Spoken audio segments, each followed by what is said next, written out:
அது யார் தர தெரியுமா? முதலமைச்சர். நன்றி தம்பி, நன்றி.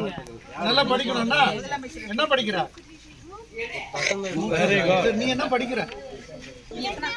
ஓ, நன்றி நன்றி, நல்லா படி. நேற்று யாருக்கு பிறந்த நாள்? காமராஜர். என்ன காமராஜர்?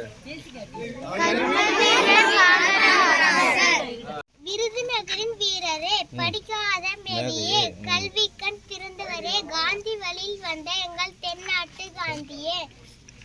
ஒரு கோவில் திறந்தால் இந்துக்களுக்கு மகிழ்ச்சி, ஒரு மசூதி திறந்தால் இஸ்லாமியர்களுக்கு மகிழ்ச்சி, ஒரு சர்ச்சு திறந்தால் கிறிஸ்துவர்களுக்கு மகிழ்ச்சி, ஒரு நூலகம் திறந்தால் புத்திசாலிகளுக்கு மகிழ்ச்சி, ஒரு பள்ளிக்கூடம் திறந்தால் நம்மை படித்த கடவுளுக்கே மகிழ்ச்சி. தமிழ்நாட்டில் தங்கமே, ஏலகிரியின் சொந்தமே, பள்ளிக்கூடங்கள் கட்டி தந்தது படிக்க வைத்த தெய்வமே, மதிய உணவு தந்தையே, கண் கண்ட தெய்வமே, மீண்டும் ஒரு முறை பிறப்பாயா என்றும் வேண்டுகிறோம். இனிய பிறந்த நல்வாழ்வு.